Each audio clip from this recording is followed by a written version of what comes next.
Sejam todos bem-vindos. Aos que estão vindo pela primeira vez, sejam muito bem-vindos a essa casa.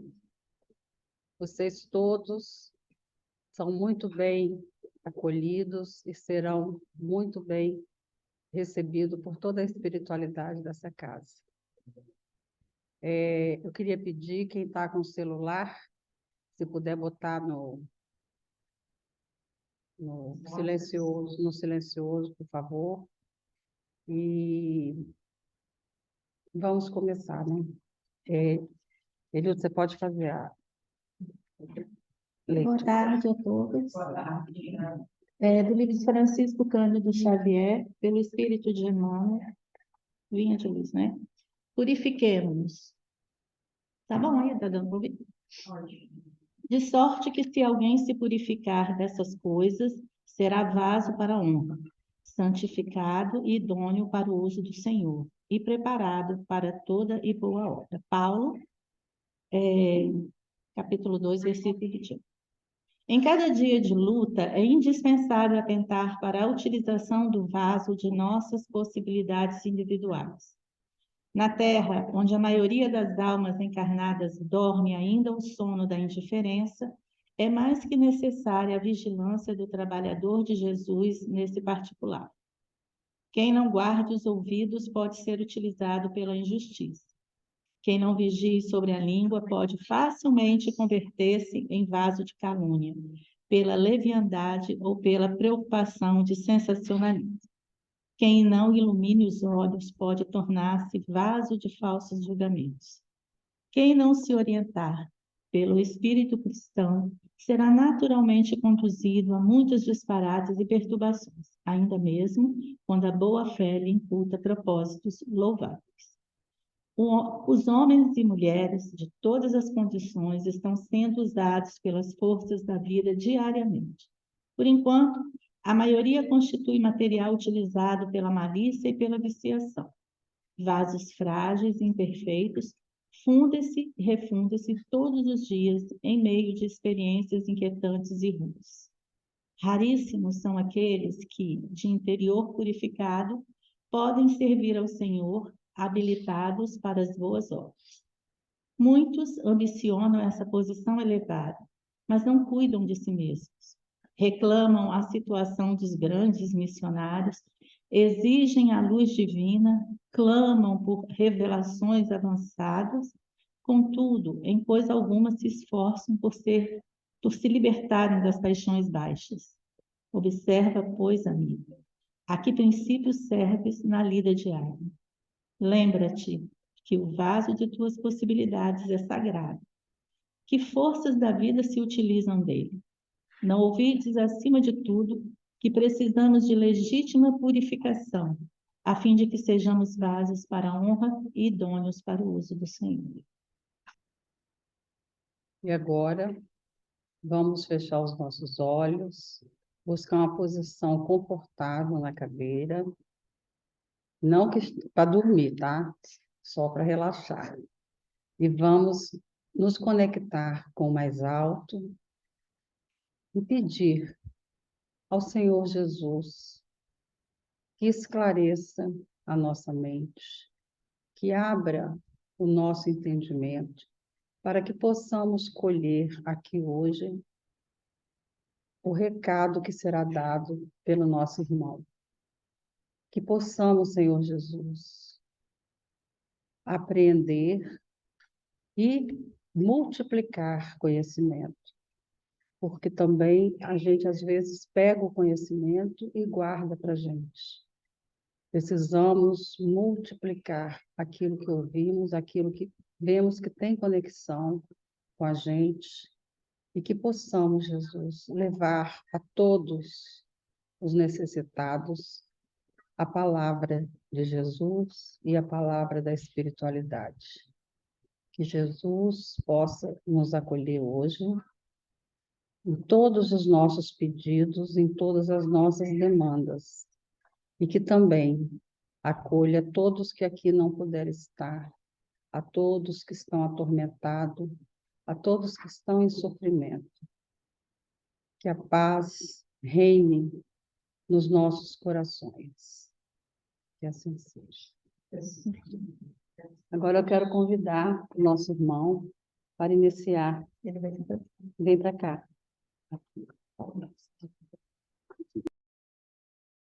Bom, boa tarde a todos.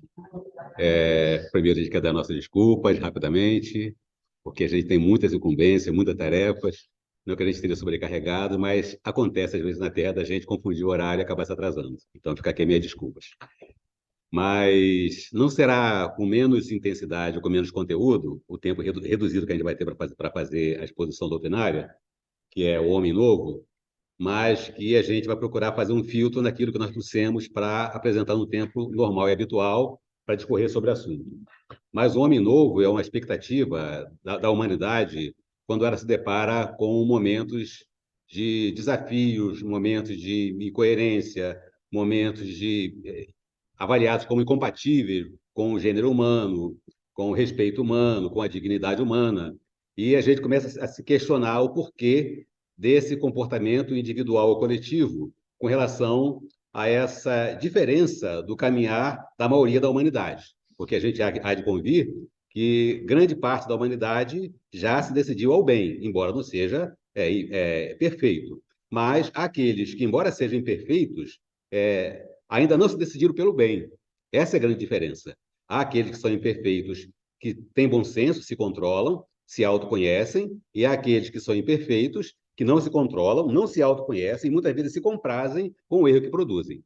Daí a necessidade da questão do homem novo, né? Como Jesus preveu lá na Palestina, e também está descrito no Evangelho segundo o Espiritismo, quando ele conversa com Nicodemos, e Nicodemos perguntou para ele como é que poderia um homem já velho entrar no ventre de uma mãe e nascer como uma criança, né? Então Jesus explicou para ele, em outras palavras, que era necessário nascer de novo, não da carne, mas do espírito, para que assim pudesse renovar aquele homem. Porque Jesus falava da questão da caminhada do espírito ao longo das décadas, dos séculos, dos milênios, que vai se renovando com os choques da reencarnação.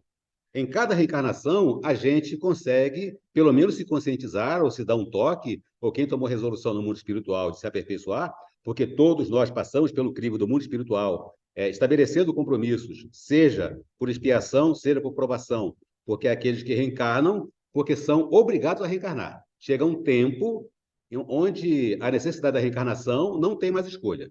Então, compulsoriamente ele reencarna, dentro do enquadramento da definição da expiação. Então, ele pode, a reencarnação dele pode dar certo, pode ser medianamente proveitosa ou pode ser totalmente desperdiçada. Daí a gente vê as incoerências dos comportamentos da humanidade. E tem aqueles que reencarnam, já cometeram o erro no passado, resolveram modificar o seu modo de pensar, de agir, de interagir com as pessoas, e com isso ele reencarna para passar pela provação dos valores, dos princípios e das virtudes que eles agora entesouraram. Então, eles são testados para ver até onde tem o aproveitamento das virtudes que eles conseguiram. Porque a evolução não se dá apenas na Terra, também se dá no mundo espiritual, de maneira a se esclarecer, de receber orientações. E depois de feita essa preparação, o ser reencarna para passar pela provação. Então, muitos de nós, acredito que todos aqui, estão em regime de provação e não de expiação, né? Então, vamos nivelar sempre por cima, nunca por baixo, né? Para que a exceção seja a regra e não a regra seja a exceção. Então, para que a gente possa compreender que as situações que nós nos deparamos, as dificuldades que nós enxergamos, se não estão dentro de nós, se estão no entorno de nós, significa que nós estamos sendo provados naquela situação, porque nós não estamos produzindo desconforto nem atribulação na vida das pessoas. Então, Jesus, que falava desse homem novo, desse homem que iria superar a transitoriedade do tempo, mas queria demonstrar a sua capacidade de renovação. Então ele diz: eu vim ao mundo como luz, para que todo aquele que crê em mim não permaneça nas trevas. Porque na questão da renovação, aquilo que a gente produz se chama luz. Não a luz produzida de maneira instantânea, mas a virtude que nós temos, mesmo que as pessoas desconheçam, isso significa luz. Quanto mais virtudes, mais luz eu tenho. Quanto menos virtude, mais na escuridão eu estou, ou nas trevas eu estou. Então, quando Jesus fala da luz, ele está falando da orientação espiritual. Fazer o bem, se reformar, ter consciência, ter toque na alma, se preocupar com o próximo, principalmente, porque o próximo é o nosso instrumento de avaliação e de evolução mais precioso que tem, mesmo que mesmo que ele nos ofereça dificuldades, desafios, testemunhos, porque exatamente a nossa prova está naquele ali, que nos traz essas dificuldades para nos provar, né? Logicamente que a gente tem que fazer uma avaliação nas experiências individuais, que quando se trata do coletivo, aí é diferente. A gente não está submetido ao mal, porque senão Deus seria carrasco, Deus não é carrasco. Então ele coloca lá no Evangelho segundo o Espiritismo, no capítulo Bem-aventurados ou misericordiosos, que as aflições que a gente passa, se prejudica só a gente, não tem problema. Eu vou arcar com essa responsabilidade. Mas as imperfeições que eu tenha prejudiquem aos outros ou prejudiquem a milhares, é melhor que aquele que está causando aflição e perturbação em milhares caia do que milhares caiam por causa de um. Entenderam? Ou está muito rápido? Então, eu sou acelerado, hein? Ainda mais hoje, especialmente. Então, nós temos aqui os habitantes do nosso planeta, que eu acho que alguns de vocês já conhecem, mas nós temos essa escala de evolução. Vamos começar de baixo, obviamente, dos menos evoluídos, os mundos primitivos, suas primeiras encarnações, onde os seres ainda estão em estado bruto, né? Com raro ou nenhum aperfeiçoamento, a vida dele é regida pela necessidade do sexo, da alimentação, né? E se manifesta através dos instintos. Não tem inteligência, não tem sensibilidade, não tem empatia, ele se rege através do instinto. São os mundos primitivos. Diz expiações e provas, já se aperfeiçoou do mundo primitivo. Ele já tem sensibilidade, já tem uma certa razão, mas ainda passa pela experiência da atração carnal, dos instintos, que ainda não predomina nele, mas está muito presente. Daí, muitas vezes na Terra, a gente vê muito mais a apresentação do mal do que do bem, porque o mal é audacioso, inescrupuloso, e se apresenta sem nenhum tipo de pudor, de cautela, né? E faz do mal a sua promoção, né? Então, mas há aqueles, como diz na questão 932 do Livro dos Espíritos, né? Porque os bons não são menores do que os maus na Terra em número. É que os bons são tímidos e os maus são audaciosos. Então dá a impressão que os maus são maiores, não são.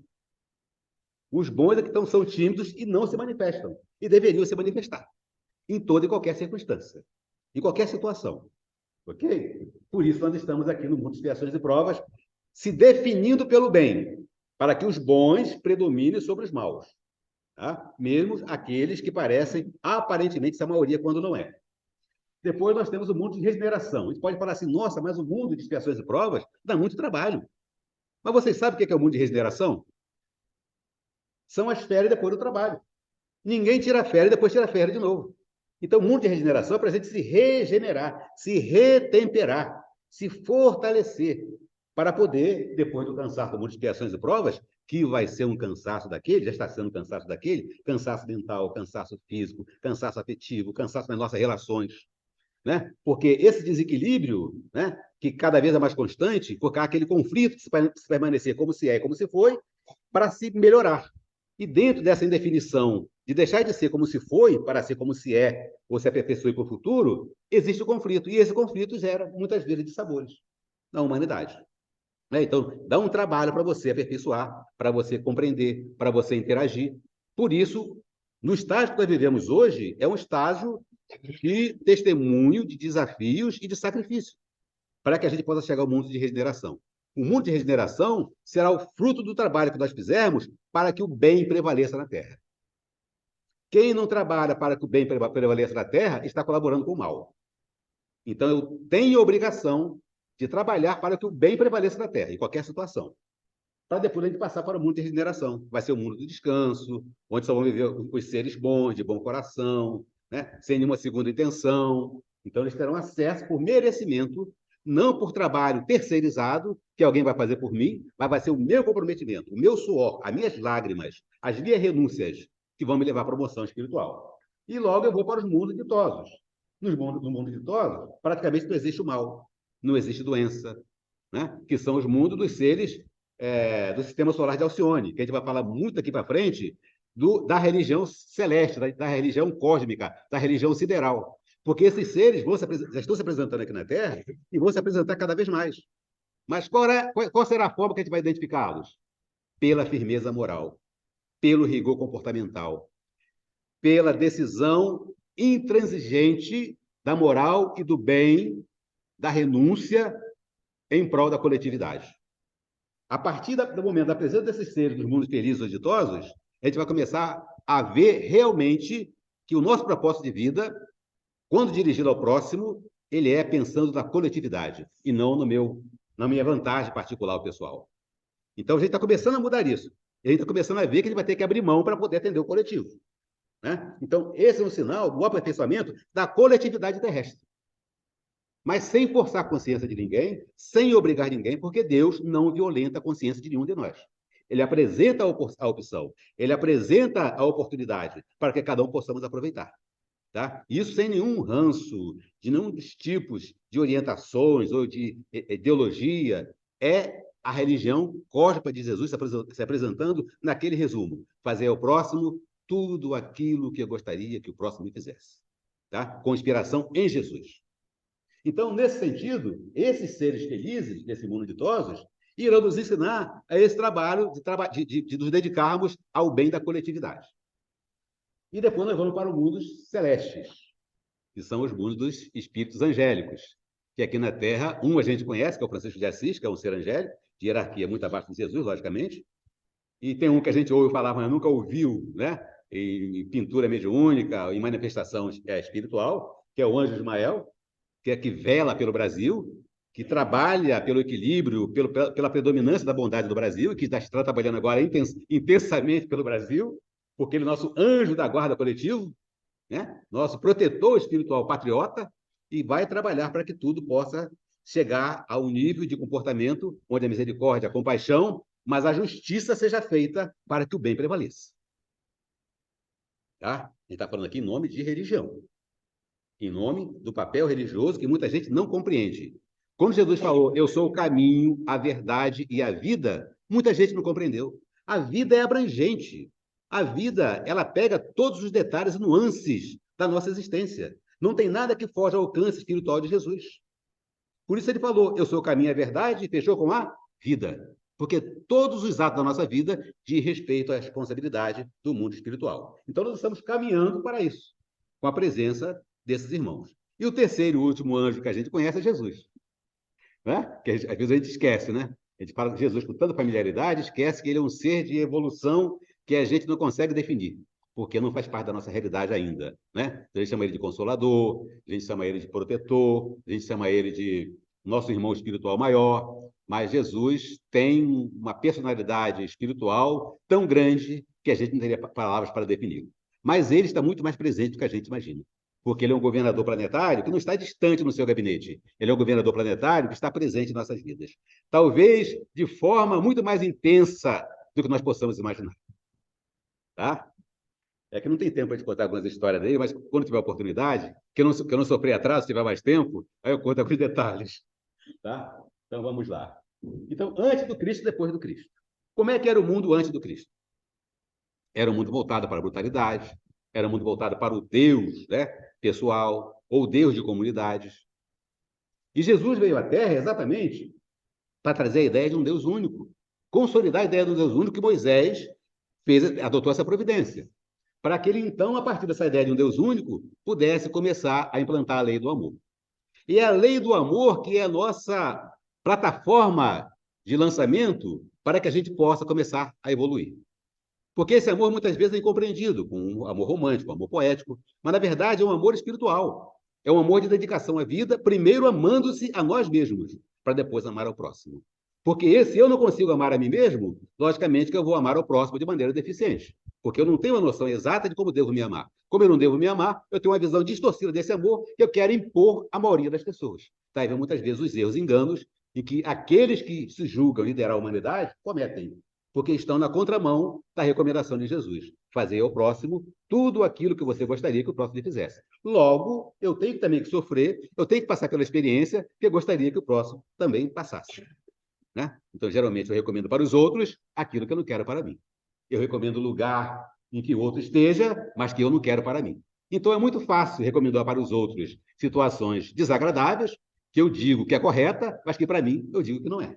Né? Então, o perdão é para todos e o amor também é para todos. Fazer ao outro tudo aquilo que você gostaria, se você estivesse no lugar do outro, você gostaria que acontecesse. Então, logicamente, que aí também está o papel da reencarnação. Porque aquilo que eu decidi fazer para o outro, ou aquilo que eu sonego ao outro, ou aquilo que eu deturpo em relação ao outro, eu vou ter que passar pela mesma experiência na futura reencarnação. Para poder aprender pela minha própria experiência que aquilo que eu recomendei para o outro, que eu queria para o outro, não era devido, era indevido. Então, eu vou sentir na própria pele. Por isso, a lei de causa e efeito. Do bem que eu não faço, é o mal que eu vou sofrer lá na frente. Mas o amor seria esse intermediário para atenuar o impacto desse amor que eu não vivi, através da reencarnação.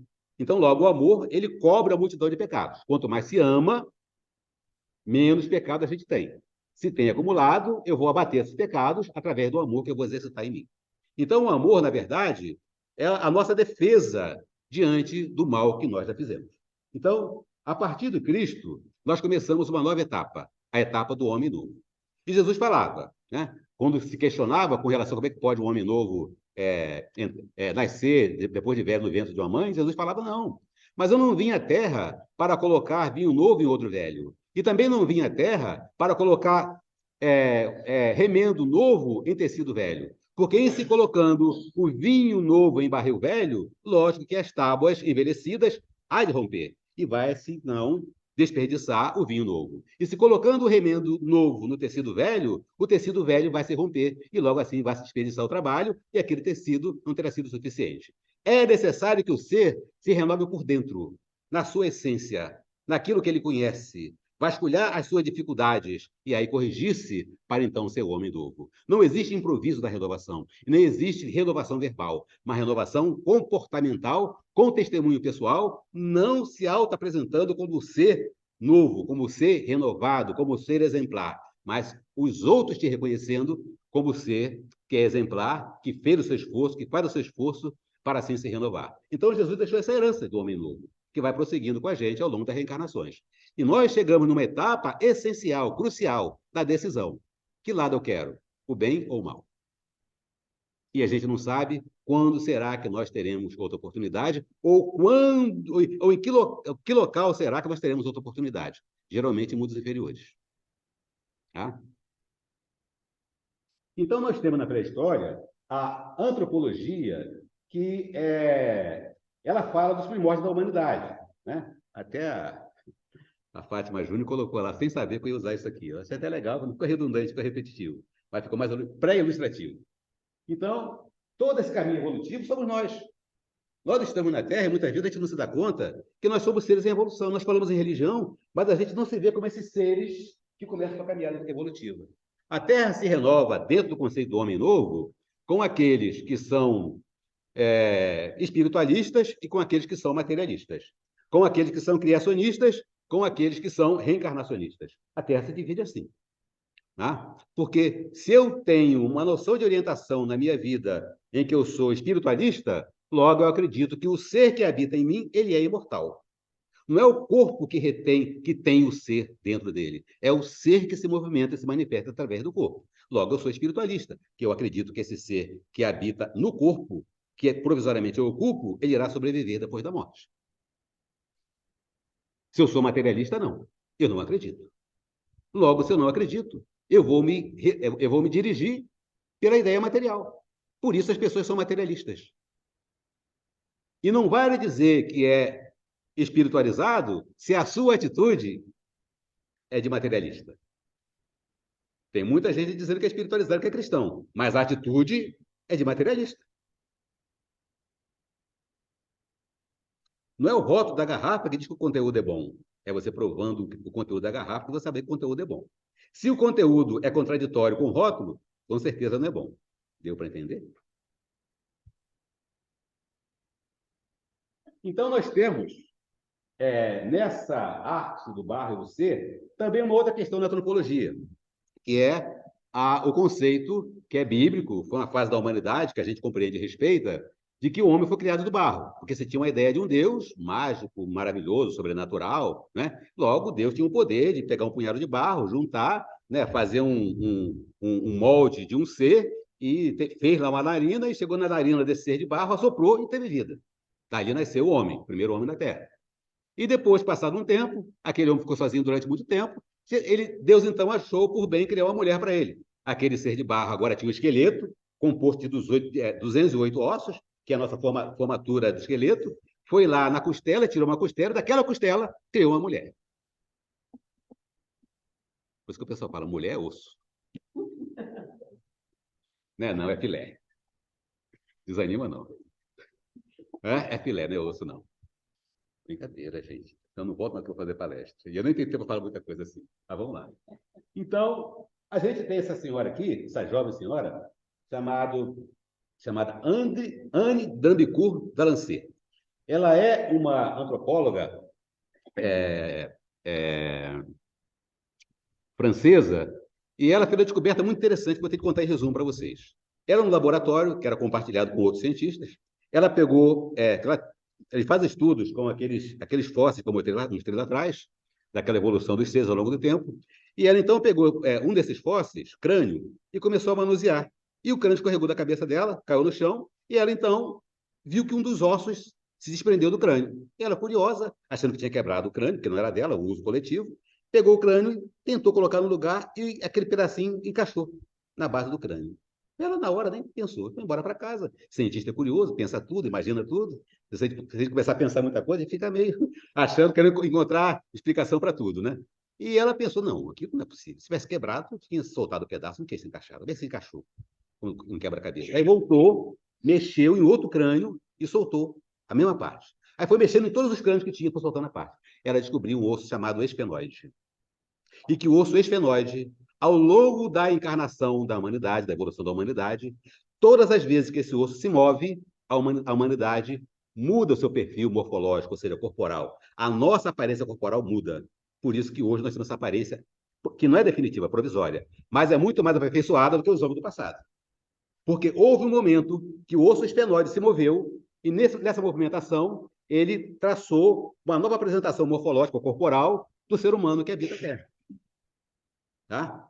Então, e ela começou a fazer pesquisa e percebeu, quando ela constatava que esses diversos esqueletos, diversos continentes do planeta, todos eles tinham sua movimentação de acordo com a época em que ele foi catalogado. Ou seja, era um movimento geral no planeta. Era um salto de evolução de todos os seres do planeta. Ela falou, não é algo casual, tem algo inteligente por trás disso. Né? Então, ela estava falando o quê? Isso é algo programado pela criação. Deus está aqui, programando algo para acontecer de tempos e tempos que a gente não tem controle. Então, ela encontrou a explicação desse salto da evolução que diferencia a gente dos seres do passado. E ela, então, começou a fazer pesquisas com diversos antropólogos, pessoas de outras áreas, e descobriu que, grande parte do mundo, mais intensamente dos Estados Unidos e do Japão, as crianças estão nascendo com um crânio diferente. Está começando a haver uma transformação. E as mandíbulas não estão mais como aquelas mandíbulas animais com o dente canino saliente. A gente está ficando com os dentes serrilhados. Por quê? O esfenoide está mudando de novo. Essa mudança a gente não vê de geração para geração. São gerações para ver uma modificação mais intensa. Mas nós estamos em mutação novamente. Quando vai acontecer, só as próximas gerações vão saber e vão olhar a gente como fósseis. Nossa, antepassado era bem feinho, hein? Nossa, mãe. Como a gente fala com os homens da caverna, né? Nossa, aquele pessoal era esquisito, hein? Será que eu estava lá mesmo daquele pessoal lá? Claro que estava. E os nossos futuros descendentes vão olhar para a gente e falar, nossa, mas que pessoal estranho, hein? Mas pessoal, né? Que formato estranho, né? Nossa, mãe, que experiência rudimentar que a gente passou, grosseira na matéria. Mas é isso. Né? E essa transformação se dá, não apenas fisicamente, mas também moralmente. A evolução, a transformação moral acompanha essa modificação estrutural, corporal. Tá? Então, nós temos na Terra, na definição do livro A Gênese, duas apresentações da geração velha e da geração nova. A geração velha, independente da faixa etária, são a geração dos espíritos atrasados, que têm revolta contra Deus, apego à matéria, são egoístas, orgulhosos, individualistas, são neutros, não saem de cima do muro. Como nós falamos anteriormente, quem não colabora com o bem, colabora com o mal. Onde tem luz e está escura, não acende. Eu estou colaborando com a claridade ou com a escuridão? Com a escuridão. Tem luz, eu não acendo. Estou colaborando com a escuridão. Se tem a disputa entre o bem e o mal, eu não me defino pelo bem, eu estou colaborando com o bem ou com o mal? Com o mal.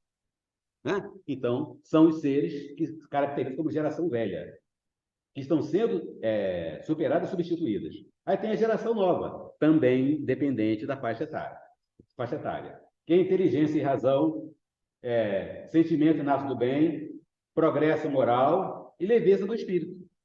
Né? Capacidade de perdoar, de ter misericórdia, de ter empatia, de ter compaixão, né? De tomar a dor do fraco, de se definir pelo bem. Essa geração que é a geração nova, que não tem tempo para se transformar, depende do despertar do ser e evolução. Tá? Vamos à próxima. Então, uma nova era. Caberá à geração nova que se distingue por inteligência e razão precoces, juntas ao sentimento nato do bem e às crenças espiritualistas, fundar a era do progresso moral, que já está começando. E cada vez mais. Nós veremos cada vez mais protestos, reformas, movimentos, manifestações, exigindo mudanças, exigindo transparência, exigindo moralidade, exigindo honestidade, exigindo probidade. Isso vai ser uma constante.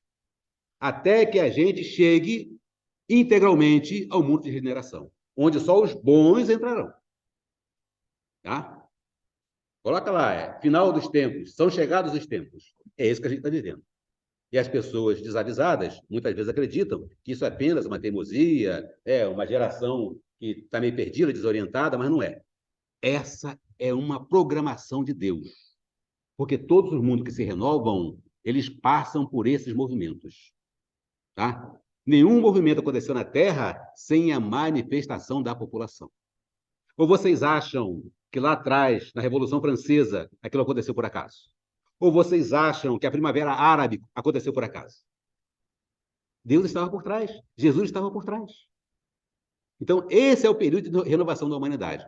E isso vai ser habitual na Terra até que a gente conquiste um mundo de regeneração. Que não vai ser um outro mundo, vai ser esse mundo aqui reformado, com seres renovados e modificados para o bem.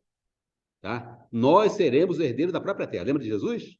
Os brandos e pacíficos herdarão a Terra. Não são outros que vão herdar a Terra, seremos nós que vamos herdar a mesma Terra. Tá? Por isso o trabalho, né? Depois do trabalho vem o descanso. Né?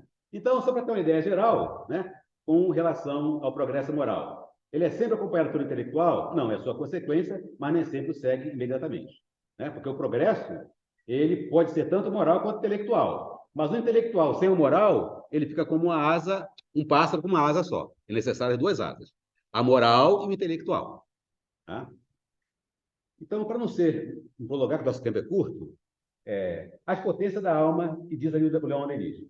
Se o homem conhecesse a extensão das forças que nele existem, em germe, talvez ficasse deslumbrado, mas em vez de se julgar fraco e de temer o futuro, compreenderia sua força, sentiria que ele próprio pode criar esse futuro. Cada alma é um foco de vibrações que são ativadas pela vontade.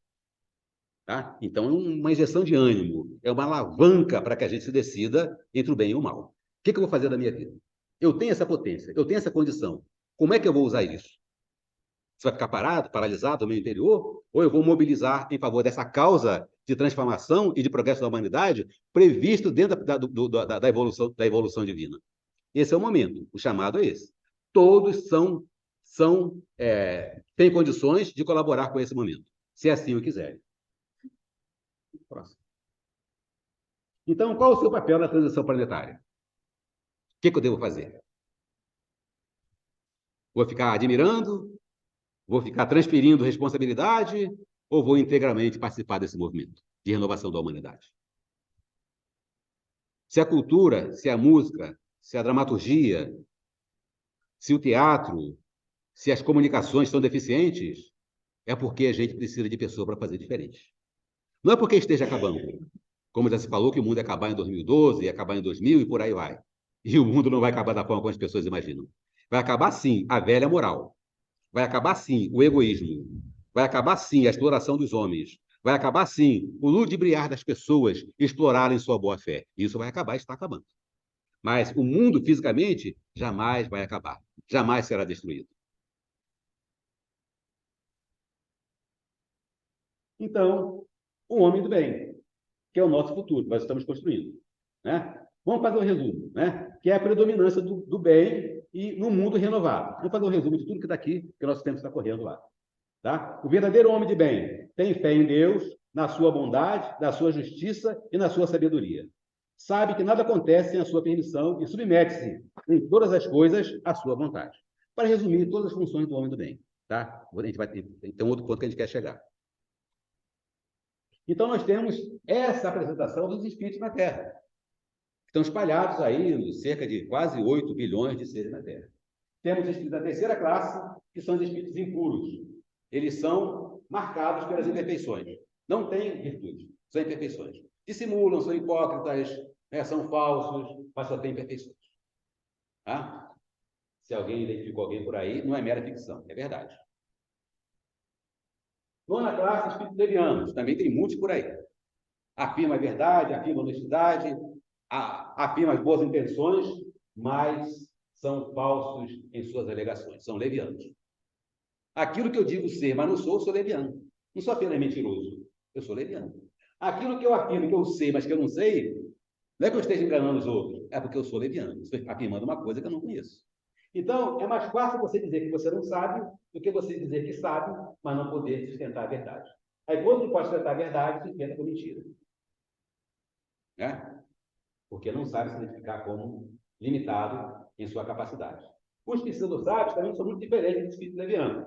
Né? Eles querem saber mais do que realmente eles sabem. Daí também é um grande erro. Né? Porque simula aquilo que sabe, mas na verdade não sabe e conduz as pessoas para os erros. Isso é muito comum. Em todas as áreas do conhecimento humano, isso aqui é muito comum. Lembra de Jesus? Nem todos aqueles que dizem Senhor, Senhor, entrarão no reino, no céu, no reino de Deus. Né? E os espíritos de Deus, que já falamos bastante, que são os espíritos que não se manifestam, não saem de cima do muro, não se decidem sobre o bem e o mal, sobre o amor ou o ódio, sobre a luz ou as trevas. Não se define, fica em cima do muro. Logo, está colaborando com o mundo em desequilíbrio. E os espíritos perturbadores, ou perturbados. Né? Ou perturbados. E a gente vai encontrar um monte por aí. Né? Então, a gente vai identificar muito esses seres que se manifestam mais, que são anafiosos, inescrupulosos, que vai parecer que não tem nada de bom na Terra. Quando tem. Todos nós estamos caminhando para cá. Temos espíritos benevolentes, voltados para o bem.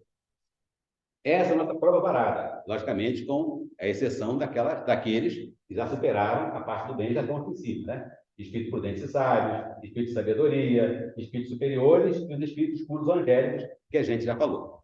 Tá? Vamos acelerar aqui. Tudo bem até aí? Então, tá bom. Aqui que eu queria chegar.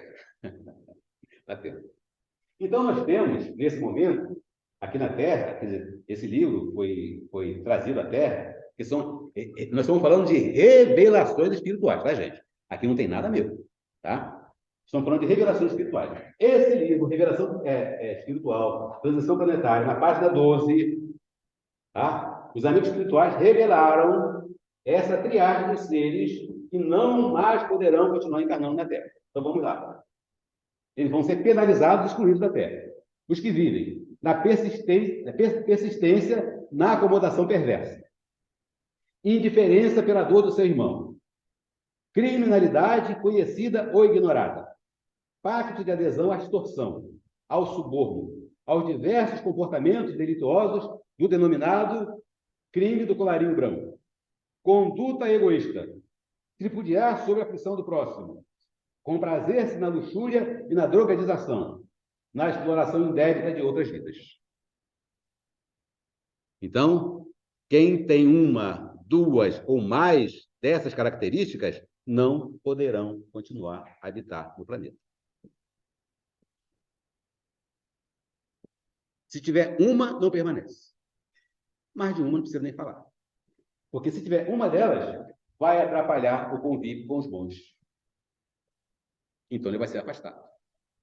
Tá? Então é muito importante a gente compreender que Deus vela pelo mundo, o mundo não está abandonado. Né? Por mais que o mal pareça predominar, é provisório. As providências do bem já estão sendo adotadas há muito tempo. E o mal jamais triunfou na história da evolução da humanidade, da renovação da humanidade. Onde as culturas, onde as superpotências, os grandes exércitos, os dominadores, todos desapareceram. Mas Jesus jamais foi superado. Então, ele é a nossa base de consolação e de inspiração. E que ele possa nos acalentar sempre, nos instruir sempre, nos mostrar sempre que o caminho do bom é a melhor resolução. Então, que nós possamos, numa quadrinha poética muito bem definida pelos diversos amigos espirituais, através do Chico Xavier, no livro intitulado Pai da Sabedoria, quando eles falam assim: diretriz universal de que hoje eu me animo. Quem se ilumina por dentro, clareia o próprio caminho. Que Jesus, o nosso irmão espiritual, o nosso governador planetário, possa nos abençoar no sentido da inclusão de todos nós. Aqueles que se auto-excluem são responsáveis pelas suas próprias escolhas, mas aqueles que arrependidos querem se incluir serão muito bem acolhidos e recebidos por Jesus. Essa é a casa de Jesus, que recebe a todos, independente de qualquer condição, mas aqueles que querem seguir o caminho do bem. Que ele possa nos abençoar e nos fortalecer como sempre tem feito. Muita paz. Olha, foi ótimo. Eu quero te agradecer. Sua capacidade de síntese é maravilhosa. Você passou muito bem o recado. E agora eu quero te convidar para continuar aqui, se for possível, tá? Se não, fique à vontade, se você precisar sair. E agora vamos nos preparar para a prece final.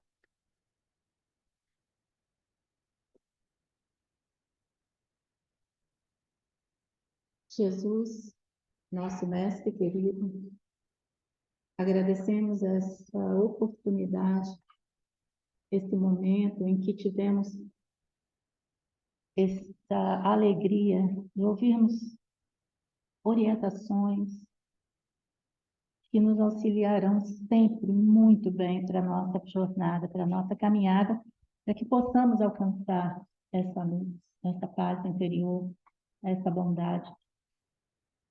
Que os espíritos de luz ilumine nossas vidas, ilumine os nossos caminhos e que tenhamos sempre, Senhor, em nossos corações a convicção de seguir o melhor passo, o melhor caminho, trilhar a nossa melhor vida, aquilo que a gente de melhor consegue.